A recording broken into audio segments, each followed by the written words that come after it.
Shabbat Shalom, amigos e amigas, ouvintes da Keilat Shemin Israel. Hoje apresentamos os estudos aprofundados sobre a Mechubarot, ou seja, a porção dupla da Torá, denominada Nitzavim Vayeler. Estas são, respectivamente, as parashot de número 51 e 52 do ano de 5.784. Esta porção dupla se inicia em Devarim, Deuteronômio capítulo 29, verso 9, e termina no capítulo 31, verso 30. Sem mais demoras, direto ao ponto, o que está sendo relatado na porção dupla Nitzavim Vayeler? O nome da Parashá Nitzavim significa em pé, e é encontrado em Devarim, Deuteronômio capítulo 29, verso 9. O nome da Parashá Vayeler significa e foi, ou seja, e Moisés foi, e é encontrado em Devarim, Deuteronômio capítulo 31, verso 1. A Parashá Nitzavim fala de alguns dos princípios mais fundamentais da Emuná, ou seja, da confiança que o povo do Eterno guarda em todas as épocas, como, por exemplo, a unidade de Israel. Conforme está escrito, todos vós estáis hoje diante do Eterno, o Senhor vosso Deus, vossos chefes, vossas tribos, vossos anciãos, vossos oficiais, e todo homem israelita, vossos jovens, vossas esposas, o estrangeiro em vossa porta, desde o vosso lenhador até o vosso aguadeiro. O que é um aguadeiro? É uma pessoa que vende ou distribui água, ou que transporta água. O outro princípio fundamental encontrado na Parashá Nitzavim é a esperança na Shua, na redenção futura. Moisés adverte sobre o exílio, ou seja, Galut, e a desolação da terra que acontecerão se Israel abandonar as leis do Eterno. Mas depois, ele profetiza também que, no final, ou seja, na Harit Hayamim, no fim dos dias, vocês retornarão, farão techuvá ao Eterno Senhor seu Deus. Se os vossos desterrados, ou seja, se os vossos exilados estiverem nos confins dos céus, de lá o Eterno vosso Deus vos recolherá e os levará para a terra em que seus antepassados possuíram. O outro princípio fundamental encontrado na Parashá Nitzavim é a praticidade, ou seja, a possibilidade de se cumprir a Torá, a lei divina, conforme lemos em Devarim, capítulo 30, verso 11, que diz o seguinte: porque este mandamento que hoje te ordeno não é difícil demais para ti, nem está longe de ti, não está no céu para que digas, quem subirá por nós ao céu para nos trazer? E fazê-lo ouvir para que cumpramos? Ela não está além do mar para que digas, quem passará por nós além do mar para nos trazê-la? E fazê-la ouvir para que a cumpramos. Pelo contrário, a palavra está muito perto de ti, na tua boca e no teu coração, para a cumprires. Ou seja, a Torá não é tão somente um código escrito acervado pelos homens. A fonte real da Torá é transcendental. O Eterno implanta a Torá dentro da boca e dos corações, ou seja, da sede dos pensamentos dos eleitos do Eterno. O outro princípio que aparece na Parashá Nitzavim é a responsabilidade de selecionar a vida, conforme está registrado. Coloco diante de vós vida e morte, bênção e maldição, e vocês selecionarão a vida. Já a Parashá de Vayeler, que significa e ele foi, temos a narrativa dos eventos do último dia de vida terrena de Moisés. Temos o seguinte relato: e disse Moisés, hoje estou com 120 anos, diz ele ao povo, e eu não posso mais sair e entrar. E assim, ele transfere a liderança para Yehoshua, ou seja, Josué filho de Num, e escreve ou conclui a escrita da Torá em um pergaminho que ele, Moisés, confia aos Levim, ou seja, aos levitas, para que o guardem na Arca da Aliança. A mitzvah, isso é, o mandamento de Hakel, que significa reunir, é dado da seguinte forma: a cada 7 anos, durante o festival de Sukkot, do primeiro ano do ciclo de Shemitah, todo o povo de Israel, homens, mulheres e crianças, deve se reunir no Mishkan, ou seja, no Beit HaMikdash, no local de louvor ao Eterno, vulgarmente traduzido aqui como templo sagrado. E isto ficava em Jerusalém, onde lá o rei deve ler para eles a Torá, ou seja, a lei divina. Depois desse ponto, a Parashá Vayeler conclui com a previsão de que o povo de Israel se afastará de sua aliança com Deus, fazendo com que ele, o Eterno, oculte o seu rosto deles. E apesar desta ocultação, também temos nesta Parashá a promessa de que as palavras da Torá, ou seja, da lei divina, não serão esquecidas da boca de seus descendentes. E essa introdução, essa contextualização, amigos, nos leva à primeira parte do nosso estudo de hoje, cujo título é Instaurando o Reino do Eterno. Porém, antes de mergulharmos nas profundidades da Parashá de hoje, precisamos explicar as bases criacionais do homem e do mundo. Por que o mundo funciona da maneira que funciona? Acontece que o Eterno, o Deus de Israel, estabelece desde a primeira porção da Torá e também estabelece nas demais literaturas hebraicas e textos rabínicos subsequentes os pilares, ou seja, as colunas da criação. Isto é, de acordo com o Midrash é o gênero literário do povo de Israel que se propõe a explicar as profundidades da Escritura através de parábolas, através de alegorias. Isto é, de acordo com o Midrash, antes de criar o universo, o Eterno construiu 7 conceitos que permeiam toda a Escritura. O primeiro conceito é a Torá. Afinal, o mundo foi criado somente com o propósito de estudar a Torá e cumprir os seus ditames. O segundo conceito é a Teshuvá. A Teshuvá é o retorno ao Eterno, o arrependimento, a conversão. A Teshuvá foi concebida para manter a existência do mundo. Afinal, o mundo sem Teshuvá pereceria inevitavelmente aos olhos diante do juízo do Eterno. Terceiro conceito, o Gan Eden. O Gan Eden foi concebido a fim de assegurar um benefício para os justos, os íntegros, os retos. Quarto conceito, Gehinnom, que é o local de sofrimento e penitência, vulgarmente conhecido aqui como inferno. O Gehinnom, o local de penitência, o inferno, foi concebido a fim de dar castigo ao malvado. O quinto conceito é o Kissi HaKavod, que é o trono de glória. O trono de glória foi concebido antes do universo a fim de manifestar a Kavod, ou seja, a glória do Eterno. O sexto conceito é o Beit HaMikdash, que é o local, o lugar onde a Shekinah, ou seja, a divina presença, repousava de maneira permanentemente. Portanto, o conceito de Beit HaMikdash, ou seja, casa do definido, local de louvor, o Beit HaMikdash, o templo distinto, concebido como uma condição para a criação. E o sétimo e último conceito é o nome do Mashiach. O objetivo final da humanidade é chegar aos dias do Mashiach, do Messias. E esta época é conhecida como a Era Messiânica e também como Olam Rabá, ou seja, o mundo vindouro. Assim sendo, o nome do Mashiach deveria ser estabelecido antes da iniciação de todas as coisas, conforme está registrado em Mishlei Provérbios capítulo 8.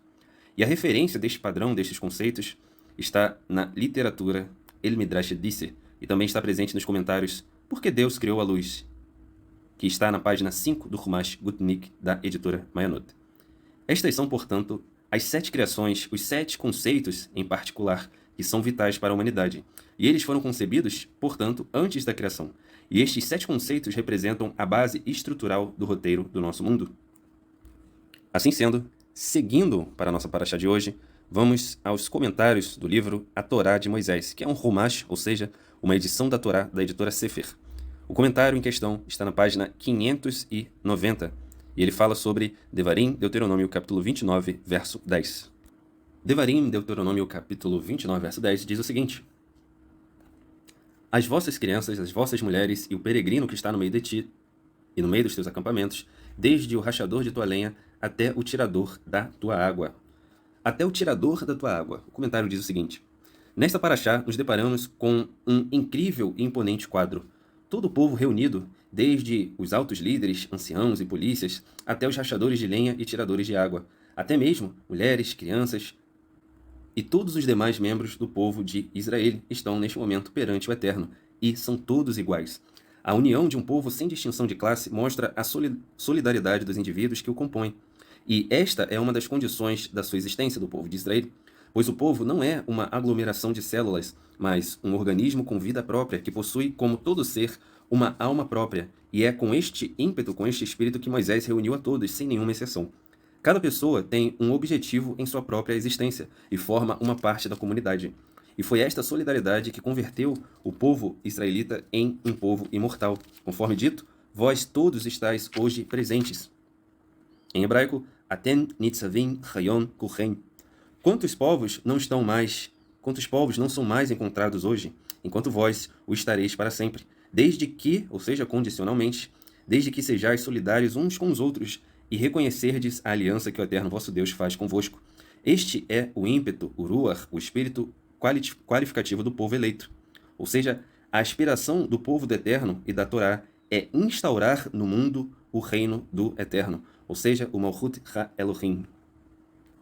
Repetindo, a aspiração do povo do Eterno e da Torá, ou seja, da lei divina, é instaurar no mundo, ou seja, no Olam Hazé, o reino do Eterno. Fica então a pergunta: o Eterno, Hakadosh Baruch Hu, o específico, distinto, bendito seja, ele já não reina no mundo? Porque o comentarista, que acabamos de ler, fala sobre instaurar o reino do Eterno. O Mashiach Yeshua explica esta questão em Lucas capítulo 17, verso 20, onde lemos: Interrogado pelos Pirushim, ou seja, pelos fariseus, sobre quando viria o reino de Deus, Yeshua lhes respondeu: O Malchut Ha-Elohim, ou seja, o reino de Deus, não vem com aparência exterior, nem dirão ei-lo aqui ou ei-lo ali, porque o reino de Deus está dentro de vós. O agente que coparticipa da criação e traz luz ao mundo são os filhos da luz, os agentes no caso. E eles fazem isso através de suas ações direcionadas pelo Eterno. Acontece que um reino não são paredes, não são coisas, não são objetos, não são terras.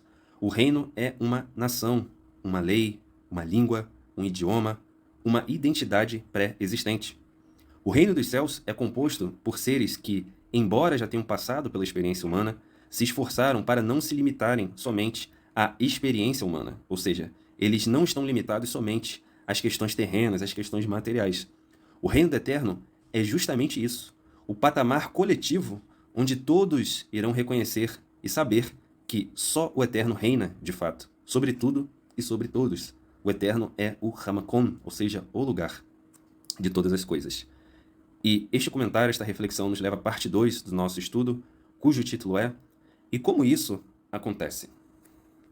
Nessa segunda parte do nosso estudo, vamos retornar aos comentários do livro A Torá de Moisés. O comentário em questão está na página 592 e fala sobre Devarim, Deuteronômio, capítulo 29, verso 28, e também fala sobre o capítulo 30, verso 12. Deuteronômio 29, verso 28 diz o seguinte: As coisas ocultas pertencem ao Eterno nosso Deus, porém, as reveladas nos pertencem a nós e aos nossos filhos, para sempre, para cumprir todas as palavras desta lei. E nos diz o comentarista o seguinte sobre este versículo: Nos pertencem a nós e a nossos filhos para sempre. Aqui está a definição da ideia sobre união nacional. O servo do Eterno, o membro do povo de Israel, se compromete com esse pacto a cumprir seus próprios deveres e também a aceitar a responsabilidade do seu cumprimento por todo o povo, e mais ainda pela futura geração. Ou seja, a sua vida assume proporções de enorme transcendência. E cada israelita, cada membro do povo do Eterno, se converte em um pregador, participando da missão nacional e aceitando o seu mazal, o seu destino cósmico, que é o de se superar e de se elevar, e assim elevar consigo todo o universo por meio da Torá e dos mandamentos divinos. E Devarim, Deuteronômio capítulo 30, verso 12, diz o seguinte: Porque este mandamento, aliás, verso 11 diz o seguinte: Porque este mandamento que hoje te ordeno não te é encoberto e nem está longe de ti. Ele não está nos céus para dizeres: Quem subirá por nós aos céus, que o traga a nós e nos faça ouvi-lo, para que o observemos? E nem está além do mar para dizeres: Quem passará por nós além do mar, para que o traga a nós e nos faça ouvi-lo, para que o observemos? Pois a questão, a coisa, está muito perto de ti, na tua boca e no teu coração, para que a observes. E diz assim o comentarista a respeito desse verso: Não está nos céus. A lei e o dever, diz Moisés, não são coisas fora do nosso alcance, e não se encontram nos céus e nem além do mar. Não é preciso ir longe para encontrá-los. Olhai em vós mesmos, interrogai a vossa consciência, e é lá que os encontrareis. E estas coisas estão pertinho de nós, em nossa boca e em nosso coração, e elas se manifestam somente a quem se dá o trabalho de descobri-las. Nos céus. Não acredite que a Torá, a lei divina, a constituinte divina, seja uma legislação para malachim, ou seja, para anjos, para seres superiores que possam afastar-se radicalmente deste mundo material, elevando-se às esferas celestes. Os seus preceitos não estão fora do nosso alcance e não se encontram nos céus nem além do mar. Não é preciso ir longe para encontrá-los, pois estão em vós mesmos, em vossas bocas e em vossos corações.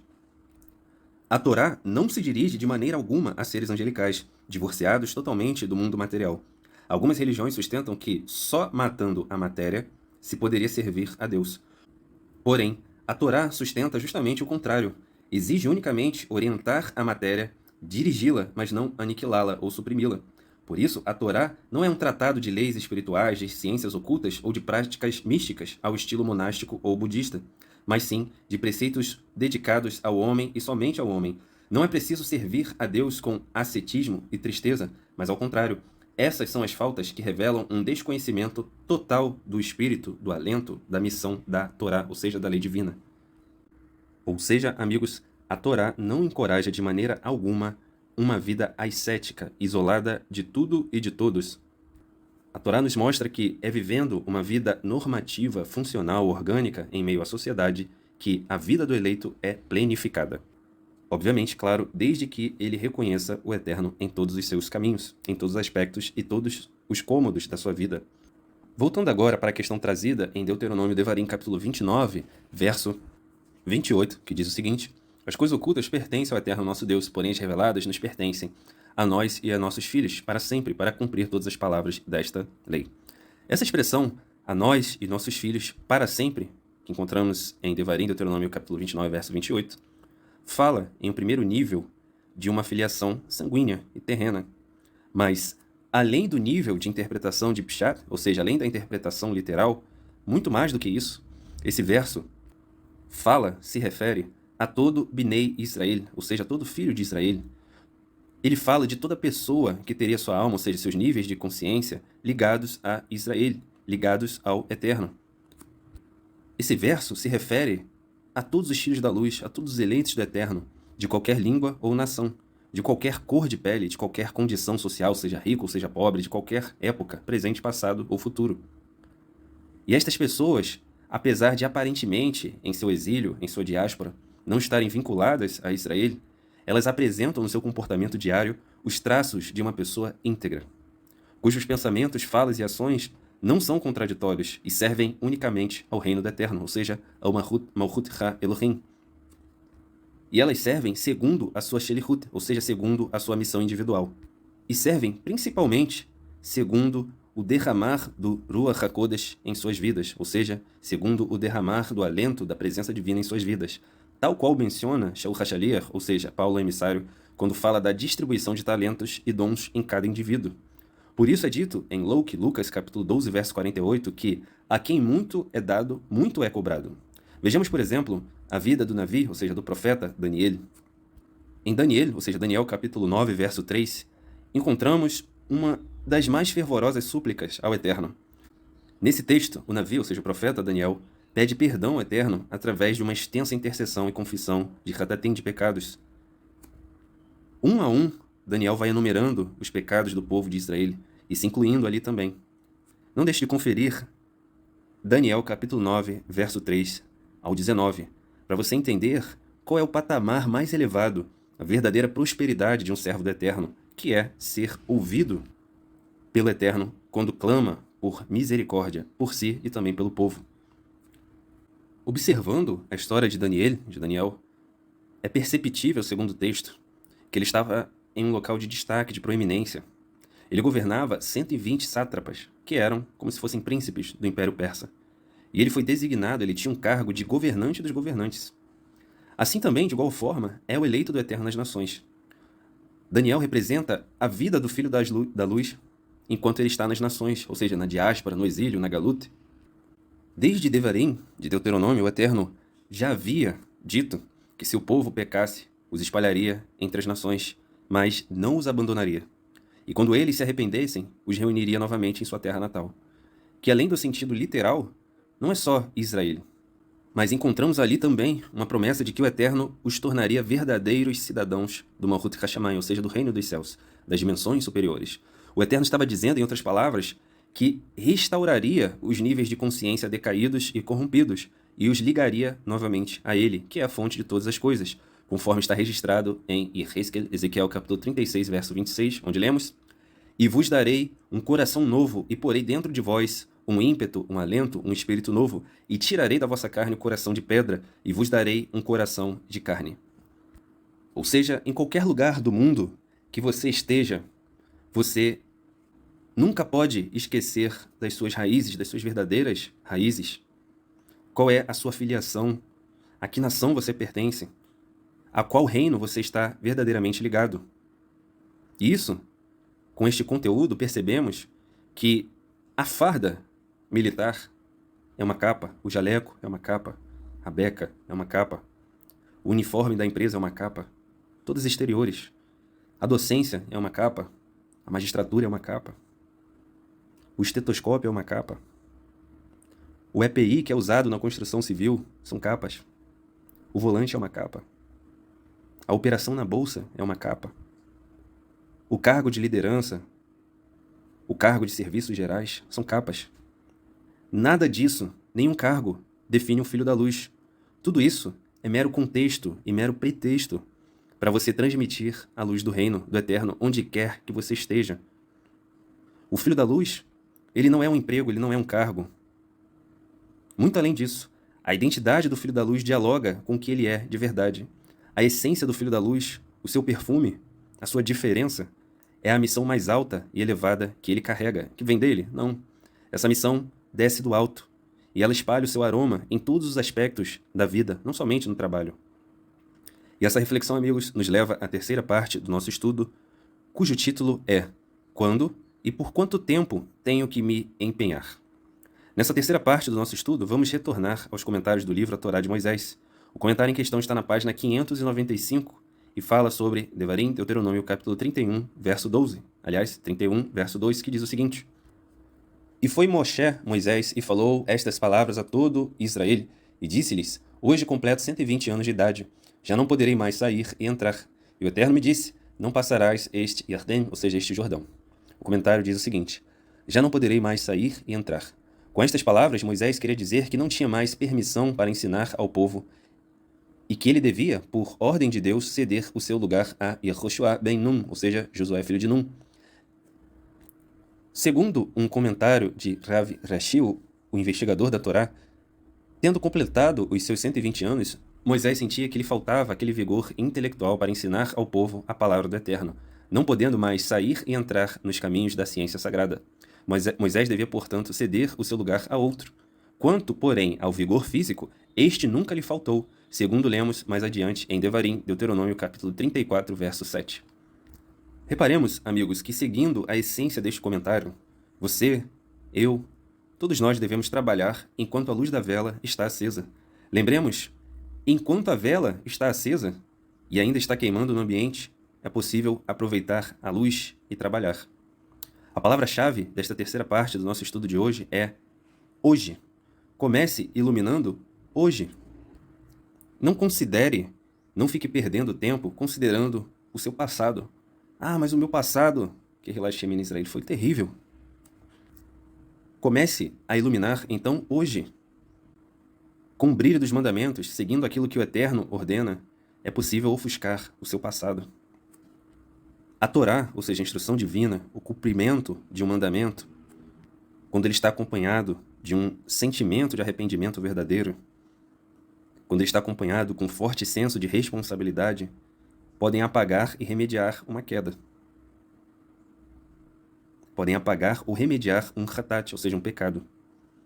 Tudo isso pode expiar um pecado. Porém, mesmo que isso tudo, mesmo que nossos esforços não sejam capazes de apagar ou expiar os nossos pecados, como na maioria das vezes não são, pois os pecados, os hatatim que se amontoam sobre as nossas cabeças são muitos, ainda sobre esta problemática, o Eterno nos diz o seguinte, em Yeshayahu, Isaías capítulo 1, verso 18. Vinde, pois, e arrazoemos, diz o Eterno, ainda que os vossos pecados, que os vossos hatatim sejam como a escarlata, eles se tornarão brancos como a neve. Ainda que sejam vermelhos como o carmesim, se tornarão como a branca lã. Outro texto em Miqueias, capítulo 7, verso 19. Tornará a apiedar-se de nós e submeterá as nossas iniquidades, ou seja, os nossos desvios da Torá, e lançará todos os nossos hatatim, todos os nossos pecados nas profundezas do mar.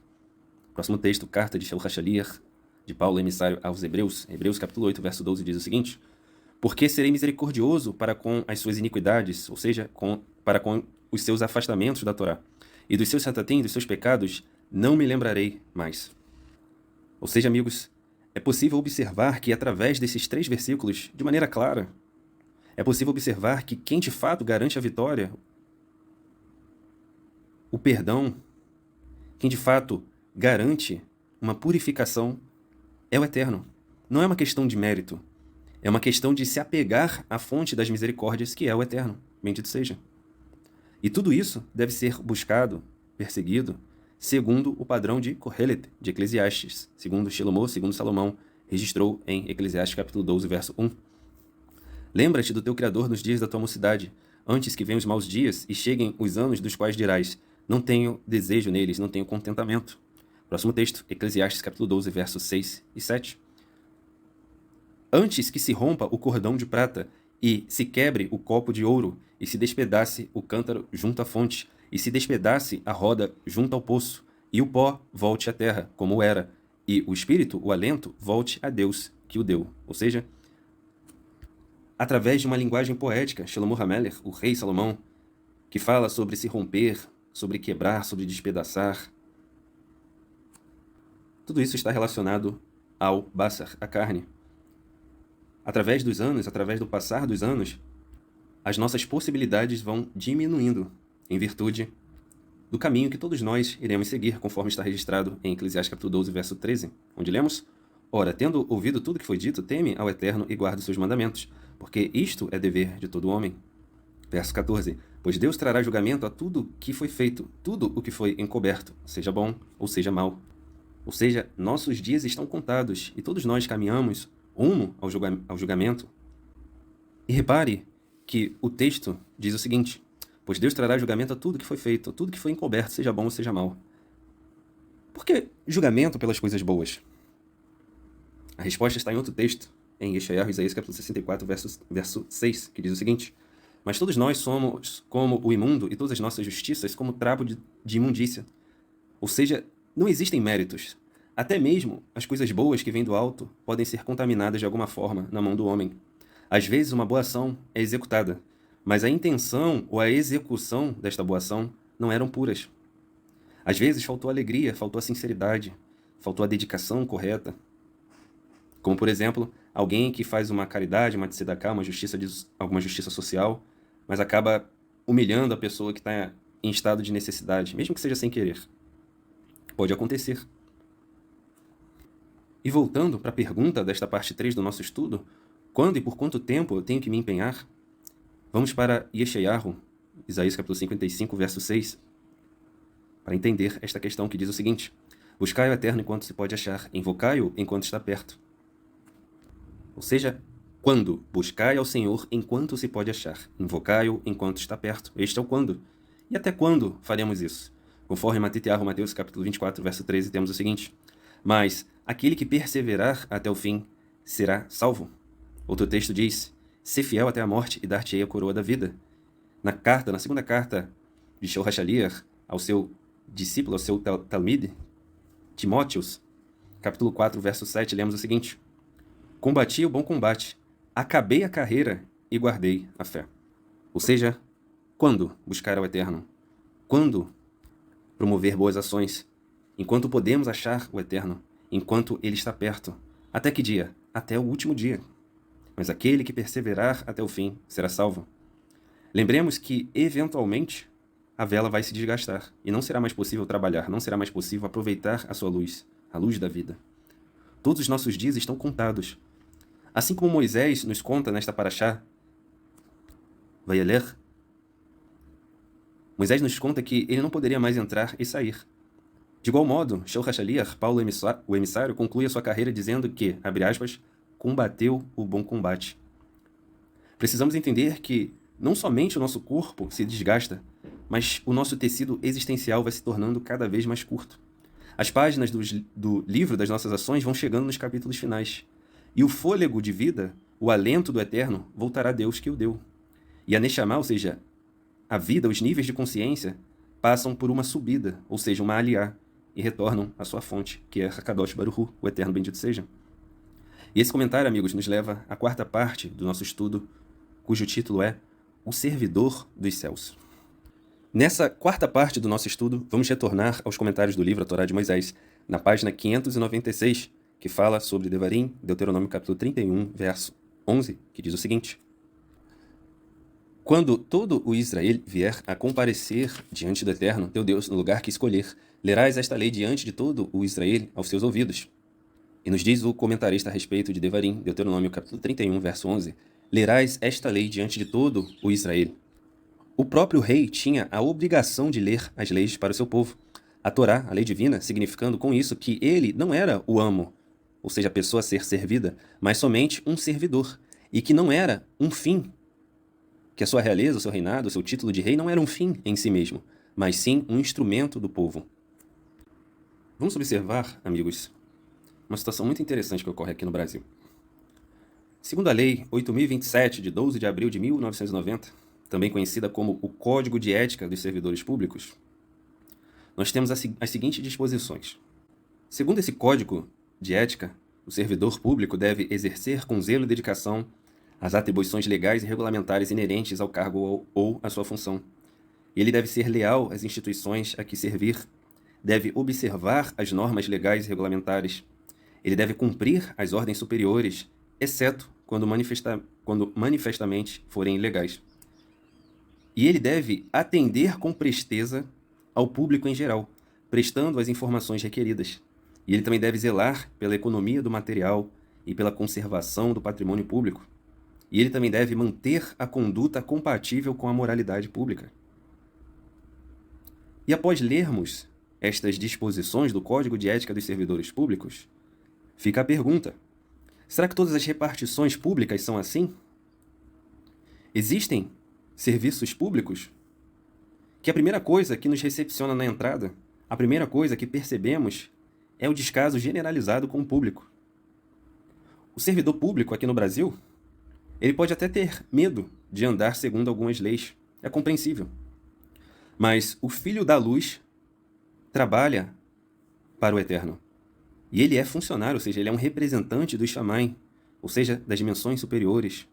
Ele é um agente do Olam Rabá, ou seja, do mundo vindouro.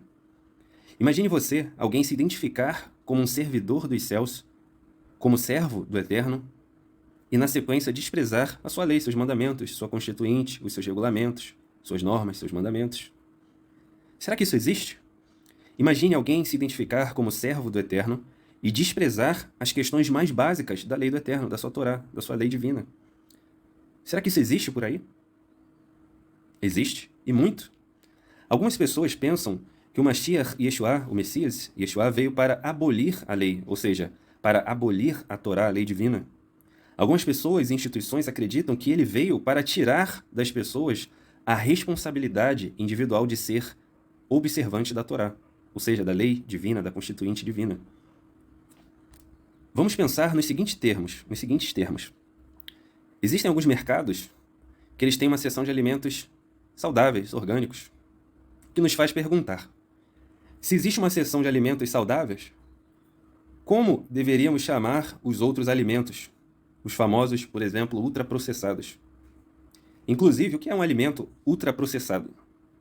Para quem não sabe ou para quem não se lembra, um alimento ultraprocessado são ricos em gorduras saturadas, gordura trans, açúcar e sódio, enquanto são pobres, deficientes em nutrientes essenciais, como, por exemplo, fibras, vitaminas e minerais. E essa ausência de nutrientes essenciais causa deficiência nos consumidores. Ou seja, pode causar um desequilíbrio nutricional que pode acabar com a saúde de uma pessoa.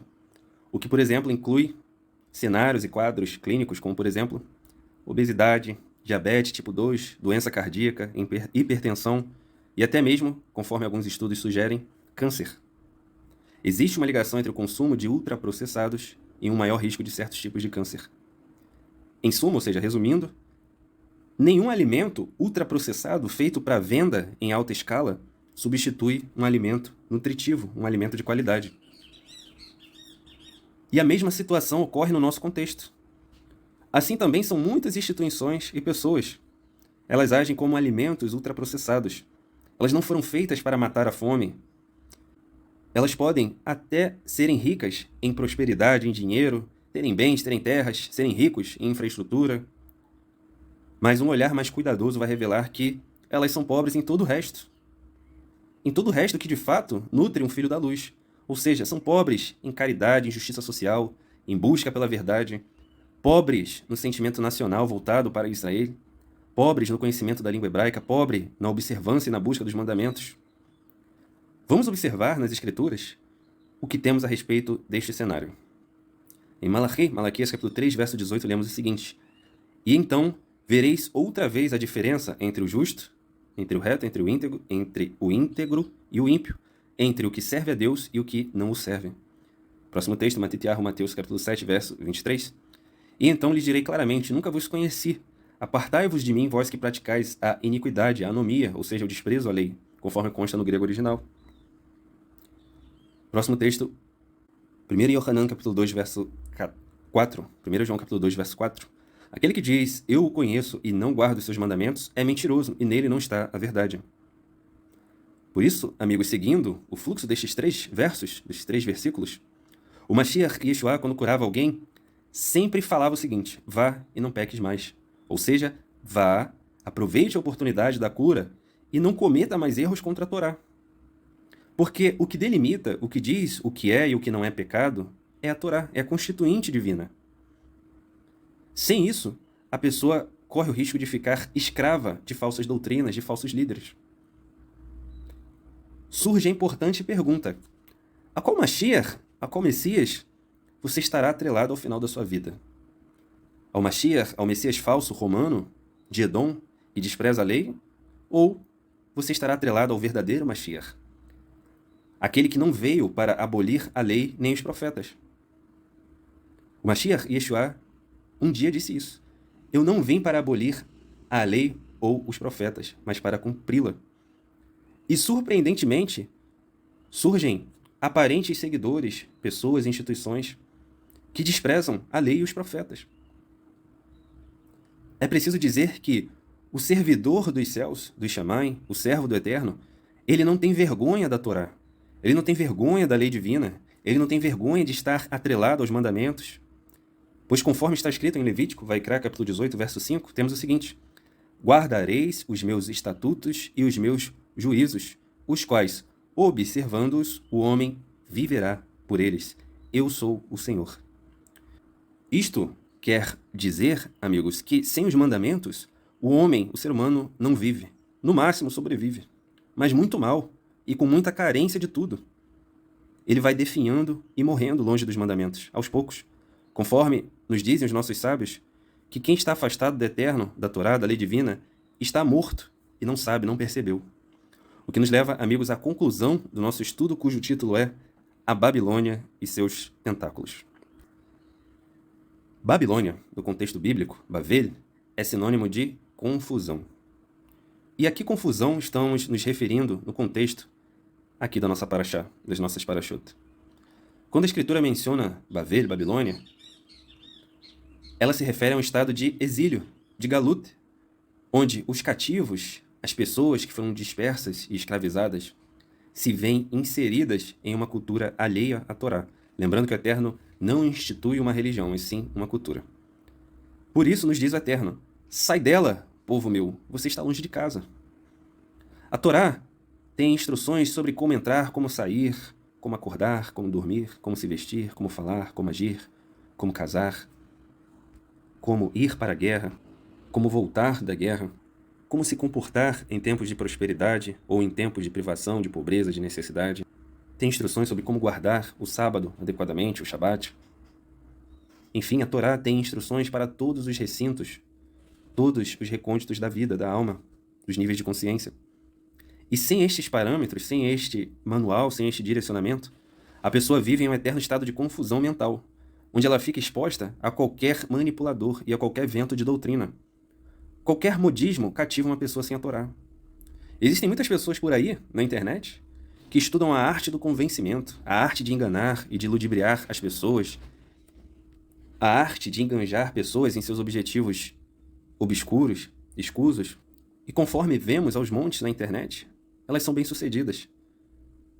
Porque determinado perfil de pessoas preferem a mentira, preferem as trevas, porque a luz evidencia a tortuosidade das más obras delas, e elas não vêm para a luz por causa disso.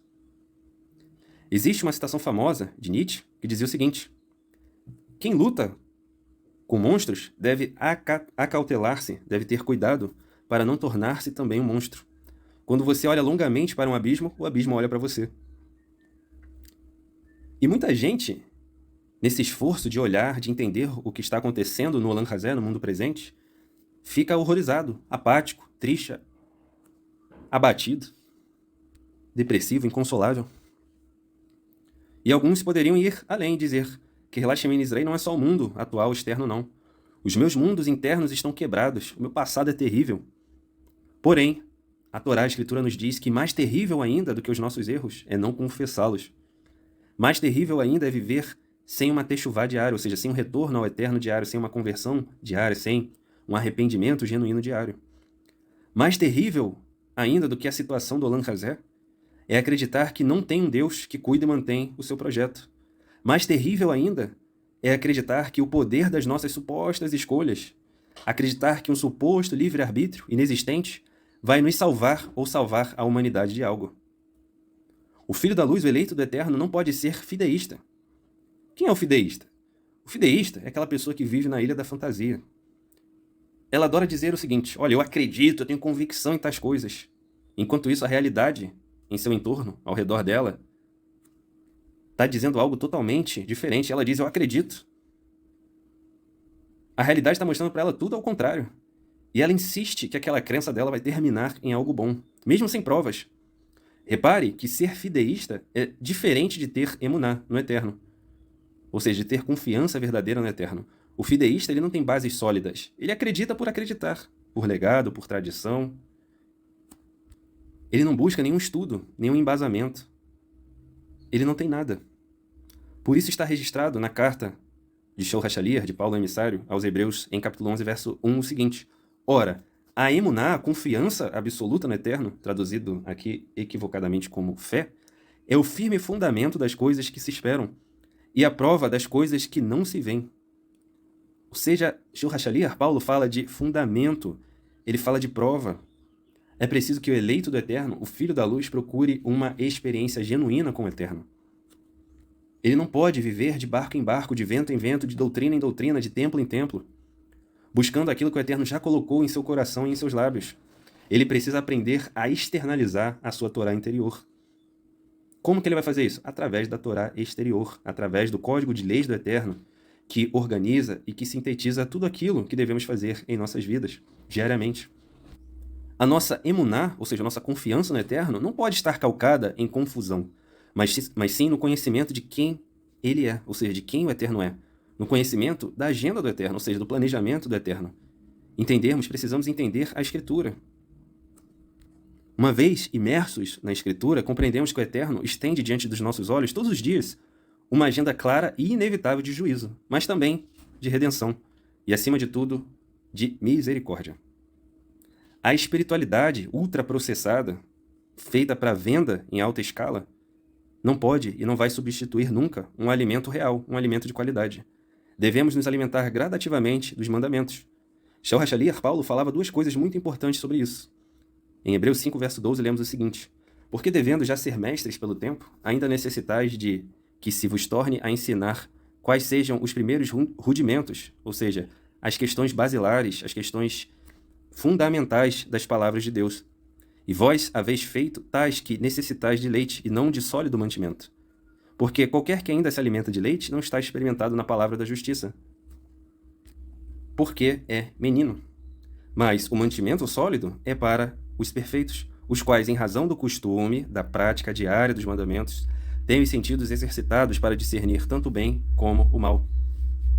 E por que isso acontece? Porque algumas pessoas ainda necessitam de leite e não de alimento sólido.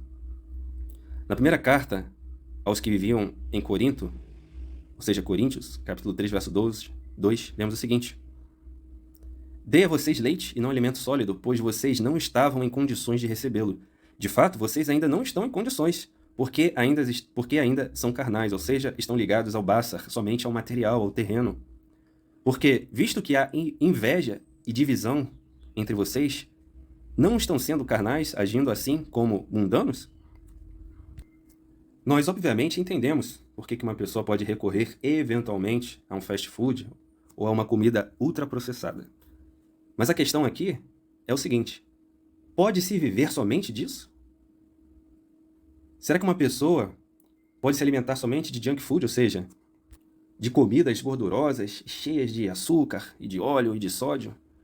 Ela pode viver somente dessas coisas, somente desses alimentos? Obviamente que não.